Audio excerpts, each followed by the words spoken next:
തീർച്ചയായും. നിർമ്മൽ എബ്രഹാം, നോക്കൂ, ഈ ചർച്ചയിലേക്ക് പോകും മുൻപ് തന്നെ 3 ആവശ്യങ്ങൾ ട്രംപ് മുന്നോട്ട് വെക്കുന്നു. അതോടൊപ്പം തന്നെ ഒരു ധാരണയിലേക്ക് കാര്യങ്ങൾ എത്തിയില്ല എങ്കിൽ സംഭവിക്കാൻ പോകുന്ന പ്രത്യാഘാതം എന്താണ് എന്നൊരു മുന്നറിയിപ്പ് നൽകുന്നു. അത് ഏതാണ്ട് 155% ഈ തീരുവ ഉയർത്തും എന്ന പ്രഖ്യാപനങ്ങളാണ്. അപ്പോൾ ചൈനയെ മെരുക്കാനുള്ള തന്ത്രങ്ങൾ പയറ്റിക്കൊണ്ടാണോ ഷീ ജിൻപിങ്ങിന് മുന്നിലേക്ക് ട്രംപ് എത്തിയിരിക്കുന്നത്? ഇവിടെ ചൈനയെ സംബന്ധിച്ച് അവരുടെ വലിയ തീരുവ ഭീഷണി ഒഴിവാകുന്നു എന്ന വലിയ ഒരു ആശ്വാസം അവർക്കുണ്ട്. പിന്നെ നോക്കിയാൽ 10% ഇളവ് മാത്രമാണ് ഫെന്റനിനുമായി ബന്ധപ്പെട്ട് അവരുടെ തീരുവയിൽ ഉണ്ടാകുന്നത്.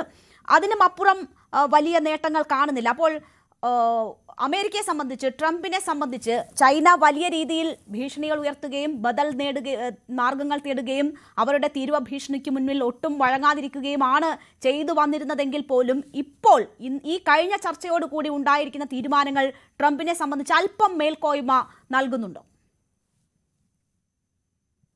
എന്ന് പൂർണ്ണമായിട്ടും പറയാൻ പറ്റില്ല. കാരണം വെച്ച് കഴിഞ്ഞാൽ ഇവിടെ അങ്ങോട്ടും ഇങ്ങോട്ടും ഒരു ട്രേഡ് ഓഫ് ഉണ്ട്. ഫോർ എക്സാമ്പിൾ, ഇപ്പൊ 10% ഫെന്റനൽ ടാരിഫ് കുറച്ചപ്പോഴും അമേരിക്കയെ സംബന്ധിച്ചിടത്തോളം 3-4 കാര്യങ്ങൾ അംഗീകരിക്കേണ്ടി വരുമോ എന്ന ചോദ്യമുണ്ട്. ഒന്ന്, NVIDIA എന്ന് പറയുന്ന കമ്പനിയുടെ ബ്ലാക്ക്വെൽ ചിപ്പുകൾ അത്യാവശ്യം ചൈനയ്ക്ക് ഇതുവരെ ആക്സസ് ഇല്ലാത്ത രീതിയിലുള്ള ചിപ്പുകൾ വിൽക്കുമോ എന്നുള്ള ചോദ്യം മീഡിയ ചോദിച്ചപ്പോൾ ട്രംപ് അതിനെക്കുറിച്ച് പറഞ്ഞില്ല. പക്ഷെ സെമി കണ്ടക്ടർ ചിപ്സ് ചൈനയ്ക്ക് നമ്മൾ കൊടുക്കും എന്ന് പറഞ്ഞിട്ടുണ്ട്. സോ ആ ഒരു കാര്യം ഒന്ന്.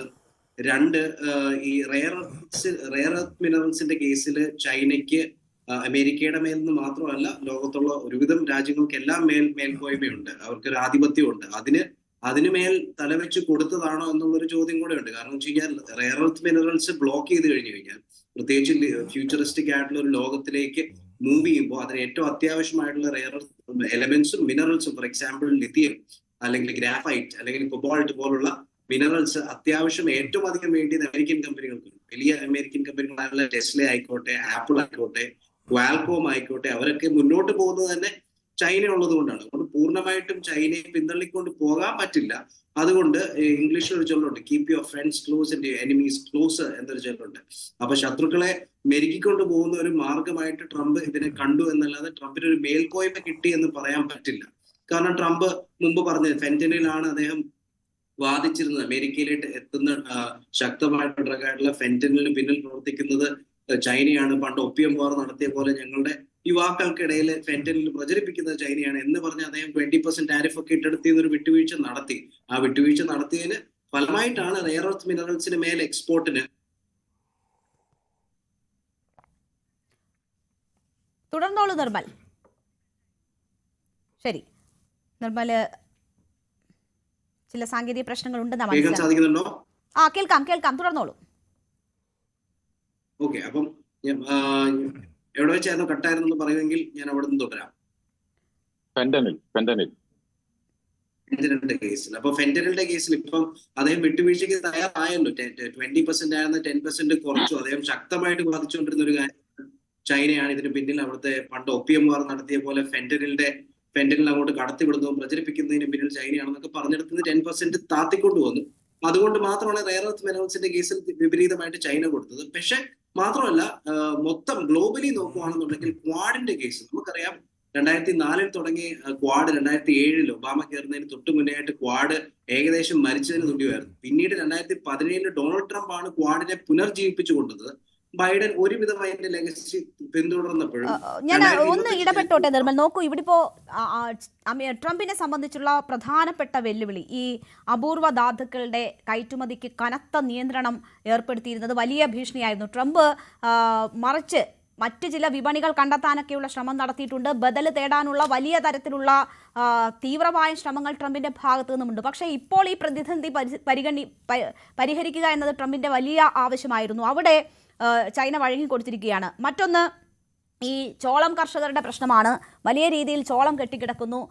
മറുവിപണികൾ കണ്ടെത്തേണ്ടുന്ന സാഹചര്യം ഉണ്ടാകുന്നു. പക്ഷേ അത് സാധ്യമാകുന്നില്ല. ഇന്ത്യയുമായുള്ള കരാറിൽ ഉൾപ്പെടെ ട്രംപ് ഇവിടെ ബാർഗെയിൻ ചെയ്തുകൊണ്ടിരിക്കുന്നത് കൂടുതൽ ചോളം ഇറക്കുമതി ചെയ്യണമെന്നതാണ്. റിപ്പബ്ലിക്കൻസ് ആണ് ഈ ചോളം കർഷകരിലേറെയും. അപ്പോൾ തങ്ങളെ പിന്തുണയ്ക്കുന്നവരുടെ ആ പ്രതിസന്ധി ട്രംപിനെ വല്ലാണ്ട് ഉലയ്ക്കുന്നുണ്ടായിരുന്നു. അവിടെയും ഇപ്പോൾ ട്രംപിന് അനുകൂലമായ ഒരു പരിഹാരം ഉണ്ടാകുന്നു. അതിനൊക്കെ പകരമായി കിട്ടുന്നത് ആകെ 10% താരിഫിന്റെ കുറവാണ് ചൈനയ്ക്ക് പ്രധാനമായും ലഭിക്കുന്നതെന്ന് വരുമ്പോൾ ട്രംപ് മുന്നോട്ട് വെച്ച 3 കാര്യങ്ങളും ട്രംപിന് നേടാൻ കഴിയുന്നില്ലേ? പിന്നെ ഫെന്റനിനുമായി ബന്ധപ്പെട്ടും മുന്നോട്ട് പോയാലല്ലേ നമുക്കത് സത്യം പറഞ്ഞാൽ അറിയാൻ പറ്റുള്ളൂ. കാരണം ചൈനയുടെ അമേരിക്കയുടെ കേസിൽ പലപ്പോഴും പ്രോമിസസ് കീപ്പ് ചെയ്യപ്പെട്ടിട്ടില്ല. പലപ്പോഴും ഇത് ബ്രേക്ക് ചെയ്യപ്പെടും. ഒരു ദിവസം പറഞ്ഞതല്ല പിറ്റേ ദിവസം നടക്കുന്നത്. ഉദാഹരണത്തിന് ചൈനയ്ക്ക് NVIDIA കൊടുത്ത ഉറപ്പാണ്. കാരണം പല ചിപ്സും ചൈനയ്ക്ക് സെൻഡ് ചെയ്യാൻ പറ്റാത്ത രീതിയിലുള്ള റെഗുലേഷൻസ് അമേരിക്ക ക്രിയേറ്റ് ചെയ്ത് വെച്ചിട്ടുണ്ട്. ആ റെഗുലേഷൻസിനെ മറികടന്നുകൊണ്ട് NVIDIA ചൈനയ്ക്ക് വേണ്ടി മാത്രം നിർമ്മിച്ച ബ്ലാക്ക്വെൽ ചിപ്സ് അമേരിക്ക ഒടുവിൽ കൊടുക്കേണ്ടി വരുമെന്നാണ് ഞാൻ വിശ്വസിക്കുന്നത്. അല്ലെങ്കിൽ കൊടുക്കില്ല എന്നുണ്ടെങ്കിൽ ട്രംപ് തീർച്ചയായിട്ടും പറഞ്ഞേനെ ഇല്ല ബ്ലാക്ക്വെൽ ചിപ്സ് നമ്മൾ കൊടുക്കുന്നില്ല എന്ന് പറഞ്ഞേനെ. പക്ഷെ അദ്ദേഹം പറഞ്ഞത് ഇല്ല, നമ്മൾ ഒരുപാട് സെമി കണ്ടക്ടർ ചിപ്സ് കൊടുക്കും, ബ്ലാക്ക്വെലിന്റെ കാര്യം ഞങ്ങൾ ഇന്ന് സംസാരിച്ചില്ല എന്ന് എവിടെയും തട്ടാതെ മുട്ടാതെ പറഞ്ഞത് അദ്ദേഹത്തിന്റെ സംസാരത്തിന് ഒരു ജഡ്ജ്മെന്റ് വെച്ച് നോക്കുകയാണെന്നുണ്ടെങ്കിൽ തീർച്ചയായിട്ടും അവിടെയൊക്കെ വിട്ടുവീഴ്ച ചെയ്യേണ്ടി വരും അമേരിക്ക. അല്ലാതെ ഇത് പൂർണ്ണമായിട്ടും ട്രംപിന്റെ ഒരു വിജയമായിട്ട് കാണാൻ പറ്റത്തില്ല. അങ്ങോട്ടും ഇങ്ങോട്ടും ഒരു ട്രേഡ് ഓഫ് ആണ്. ഞങ്ങൾ ഇത് വേണ്ടെന്ന് വെച്ചാൽ നിങ്ങൾ മറ്റേത് വേണ്ടെന്ന് വെക്കണം എന്ന് പറയുന്നതിന് തുല്യമായിട്ടുള്ള ട്രേഡ് ഓഫ് ആണ്. അത് ഞാൻ പറയാൻ കാര്യം, ഇപ്പം ചൈനയുടെ കേസിൽ അമേരിക്ക ഭയക്കേണ്ടതായിട്ടുള്ള ഒരുപാട് കാര്യങ്ങളുണ്ട്. ചൈനയുടെ ഗ്ലോബൽ സ്ട്രെങ്ത് ആയിക്കോട്ടെ, ഇപ്പൊ ഇന്ത്യയെ കുറിച്ച് നമ്മൾ പറയുന്നു. ഇപ്പൊ കഴിഞ്ഞ ദിവസം മ്യാൻമാറിൽ ASEAN സമ്മിറ്റ് നടന്ന സമയത്ത് നരേന്ദ്രമോദി അവിടെ പോയില്ല. അവിടെ പോയിരുന്നെങ്കിൽ നമ്മുടെ ട്രേഡ് ഡീലിനെ കുറിച്ച് സംസാരം വന്നേനെ. ഇനിയിപ്പോ ക്വാഡിന്റെ ഫ്യൂച്ചർ എന്താവും എന്നുള്ള ചോദ്യങ്ങളൊക്കെ ഉണ്ട്. ഞാൻ മുമ്പ് ക്വാഡിന്റെ കാര്യം തീർച്ചയായും ഇന്ത്യയുമായി ബന്ധപ്പെട്ട കാര്യങ്ങളിലേക്ക് നമുക്ക് വിശദമായി തന്നെ എത്താം. അവിടെ മറ്റൊരു കാര്യം കൂടിയുണ്ട്. ഇവിടെ ഇപ്പോൾ നിർമ്മൽ സൂചിപ്പിച്ചതുപോലെ ഒരു സംയുക്ത പ്രസ്താവന ഈ കൂടിക്കാഴ്ചയ്ക്ക് ശേഷം വ്യാപാര കരാർ വരെ എത്തിയെന്ന് പറയുമ്പോൾ പോലും ഇരു രാഷ്ട്രത്തലവന്മാരും തമ്മിൽ ഉണ്ടായിട്ടില്ല എന്നതൊരു വസ്തുതയുണ്ട്. പല കാര്യങ്ങളിലും ഒരു ടെലിഫോൺ സംഭാഷണം നടന്നാൽ പോലും ട്രംപ് പറഞ്ഞതും പറയാത്തതും ഒക്കെ പറയുന്ന വ്യക്തിയാണ്. അങ്ങനെയുള്ള അവകാശവാദങ്ങൾ ആവർത്തിക്കുന്ന വ്യക്തിയാണ്. അതുകൊണ്ട് തന്നെ ഇതിൻ്റെയൊക്കെ ആകെ തുക എന്താണ് എന്നതിൽ ഇനിയും വ്യക്തത വരാനുണ്ട്. ഞാൻ നമ്മൾ ഇന്ത്യയുമായി ബന്ധപ്പെട്ട അത് 2ാം ഘട്ടത്തിൽ ഞാൻ താങ്കളിലേക്ക് എത്താം. ശ്രീ ജോസഫ് ആന്റണി, നോക്കൂ, ഇനി ട്രംപ് ചൈനയിലേക്ക് എത്താനുള്ള ഒരു തീരുമാനം എടുത്തിട്ടുണ്ട്. ഏപ്രിലിൽ ആ കൂടിക്കാഴ്ച നടക്കും എന്നതാണ് കരുതുന്നത്. കൂടുതൽ ദൃഢമായി ഈ ബന്ധം കൊണ്ടുപോകാനുള്ള ആലോചന അല്ലെങ്കിൽ ധാരണ ഇരു രാഷ്ട്രങ്ങളുടെയും ഈ ഇന്നലെ നടന്ന ചർച്ചയിൽ ഉണ്ടായിട്ടുണ്ട് എന്നാണ് മനസ്സിലാകുന്നത്. അതിനുശേഷം ഷീ ജിൻപിങ്ങും അമേരിക്ക സന്ദർശിക്കുമെന്ന് പറയുന്നു. പക്ഷേ പ്രത്യേകിച്ചൊരു തീയതി പ്രഖ്യാപിച്ചിട്ടില്ല. അത് ഈ സന്ദർശനത്തിന് ശേഷം ഉണ്ടാകും എന്നതാണ് കരുതുന്നത്. അമേരിക്ക ചൈന അത് 2 രാഷ്ട്രങ്ങളാണ്, 2 ബദ്ധവൈരികൾ എന്ന നിലയിൽ കണ്ടിട്ടുള്ള രാഷ്ട്രങ്ങളാണ്. വ്യാപാര രംഗത്തായാലും മറ്റ് രംഗത്തായാലും പ്രതിരോധ രംഗത്തായാലും ഒക്കെ പരസ്പരം ഏറ്റുമുട്ടാൻ അല്ലെങ്കിൽ 2 വലിയ ശക്തികളായി നിൽക്കുന്ന രാഷ്ട്രങ്ങളാണ്. അവർക്ക് ഏതറ്റം വരെ വ്യാപാരവുമായി ബന്ധപ്പെട്ട ഈ ബന്ധം തുടർന്നു കൊണ്ടുപോകാൻ പറ്റും? ഇപ്പോൾ കാണുന്ന ഈ ഊഷ്മളമായ സൗഹൃദത്തിന്റെ ദൃശ്യങ്ങൾ അതിൽ എത്രമാത്രം ആത്മാർത്ഥതയുണ്ട്? രേണുക, നമ്മൾ ഈ ചർച്ച പിന്നെ ഇപ്പോൾ നടക്കുന്ന ഈ ചൈനയും അമേരിക്കയും തമ്മിൽ നടക്കുന്ന ചർച്ചയുടെ യഥാർത്ഥത്തിലുള്ള ഫലത്തെക്കുറിച്ച് ഈ ഒരു ശരിയായ ചിത്രത്തിലല്ല ചർച്ച മുന്നോട്ട് പോകുന്നത്. നിർമ്മൽ പറഞ്ഞത് വളരെ ശരിയായിട്ടുള്ള കാര്യങ്ങളാണ്. അത് ഞാൻ ആക്സെപ്റ്റ് ചെയ്യുന്നു. വളരെ ശരിയായിട്ടുള്ള കാര്യങ്ങളാണ് അദ്ദേഹം പറഞ്ഞത്. നമ്മൾ കാണേണ്ട കാര്യം, ഈ സംഘർഷങ്ങൾ ആരാ തുടങ്ങി വെച്ചത്? ചൈനയും അമേരിക്കയും തമ്മിലുള്ള സംഘർഷം തുടങ്ങി വെച്ചത് ഡൊണാൾഡ് ട്രംപ് 2017 അദ്ദേഹം ആദ്യം പ്രസിഡന്റായിരിക്കുക. അപ്പോഴാണ് അദ്ദേഹം പിന്നെ ചൈനയ്ക്കെതിരെ ഉപരോധങ്ങളും ചൈനയ്ക്കെതിരെ ചുങ്കവും മറ്റുമൊക്കെ ഏർപ്പെടുത്തിയ പരിപാടി തുടങ്ങിയ ഒരു വ്യാപാര യുദ്ധത്തിന്റെ അല്ലെങ്കിൽ ചൈന അമേരിക്ക ബന്ധം കൂടുതൽ പ്രത്യക്ഷപരമായി തന്നെ ശത്രുതയിലേക്ക് കൊണ്ടുപോയ ആള് ട്രംപാണ്. ആ ട്രംപ് തുടങ്ങി വെച്ചത് പിന്നെ ബൈഡൻ അധികാരത്തിൽ വന്നെങ്കിലും അദ്ദേഹം അത് തുടർന്നുകൊണ്ടുപോയി. അദ്ദേഹം അതിനകത്ത് മാറ്റം വരുത്തില്ല. അദ്ദേഹം ചില കാര്യങ്ങളിൽ ചിപ്പ് ആക്ട് പോലെയുള്ള അതായത് ഒരു കാരണവശം കൊണ്ടുവന്നു ബൈഡൻ. എന്നിട്ട് ഇപ്പൊ 2ാമത് അധികാരത്തിൽ വന്നപ്പോൾ ഇദ്ദേഹം നമ്മൾ മനസ്സിലാക്കേണ്ട കാര്യം, സോയാബീൻ അമേരിക്കയിൽ നിന്ന് ചൈന വാങ്ങിക്കൊണ്ടിരുന്നതാണ്.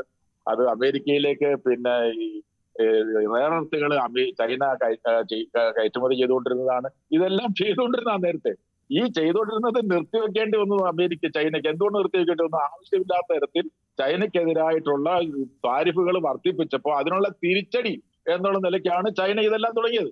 മനസ്സിലായില്ലേ? അപ്പൊ ആ തിരിച്ചടി ഇല്ലാതാക്കാൻ വേണ്ടിയിട്ട് അമേരിക്കയുടെ ട്രംപാണ് ഈ ചൈനയിലേക്ക് പോയത്. ചൈനയുടെ പ്രസിഡന്റിനെ കാണാൻ വേണ്ടിയിട്ട് താല്പര്യപൂർവ്വം ഫോൺ വിളിക്കുക, സംസാരിക്കുക, ആൾക്കാരെ അയക്കുക, സ്പെയിനിൽ മാഡ്രിഡിൽ വെച്ച് ചർച്ച നടത്തുക, കോലാലംപൂരിൽ വെച്ച് ചർച്ച നടത്തുക, ഇതിനെല്ലാം ഇനിഷ്യേറ്റീവ് എടുത്തത് വാസ്തവത്തിൽ ട്രംപാണ്. എന്തുകൊണ്ടാണ് ട്രംപ് ചർച്ച നടത്തുന്നത്? ട്രംപിനെ സംബന്ധിച്ച് ഇവിടെ നിർമ്മൽ സൂചിപ്പിച്ച പോലെ ഈ പറഞ്ഞ റെയർ എർത്ത് കിട്ടിയില്ലെങ്കിൽ ചൈനയിലെ ഇലക്ട്രിക് വ്യവസായം, ഇലക്ട്രോണിക് വ്യവസായവും അങ്ങനെയുള്ള വൻ വ്യവസായങ്ങൾ